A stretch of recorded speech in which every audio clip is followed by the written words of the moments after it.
எண்ணமே வாழ்வு. நீங்கள் எதை பற்றி அதிகமாக சிந்திக்கிறீர்களோ அதே மாதிரியே நீங்கள் மாறுகிறீர்கள். என்னால் முடியும் என்று நினைப்பவன் வெற்றியாளராவான். எப்படியும் முடியாது என்று பயப்படுபவன் தோல்வியை சந்திக்க நேரிடும். உங்கள் எண்ணங்கள் உங்கள் செயல்களாக மாறுகின்றன. உங்கள் செயல்கள் பழக்கங்களாக மாறுகின்றன. உங்கள் பழக்கங்கள் உங்கள் குணாதிசயத்தை உருவாக்குகின்றன.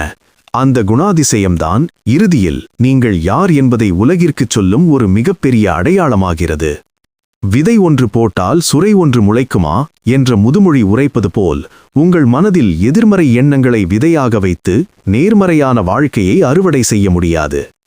திருவள்ளுவர் சொல்வது போல, உள்ளுவதெல்லாம் உயர் உள்ளல், மற்றது தள்ளினும் தள்ளாமை நீர்த்து. நாம் எதை நினைத்தாலும் அதை மிக உயர்வாக நினைக்க வேண்டும். நேர்மறை எண்ணம், நேர்மறை செயல், அதுவே உங்கள் அடையாளம். உங்கள் எண்ணங்கள்தான் உங்கள் வாழ்க்கையை வடிவமைக்கும் சிற்பி. இன்று நீங்கள் எடுக்கும் ஒரு நல்ல முடிவு நாளை உங்கள் வரலாற்றை எழுதும். நண்பர்களே, ஒவ்வொரு நாளும் ஒரு நல்ல எண்ணத்தை மட்டும் உங்கள் மனதில் விதைத்து பாருங்கள். உங்கள் வாழ்க்கை மெல்ல மெல்ல அழகாக மாறுவதை நீங்களே உணர்வீர்கள்.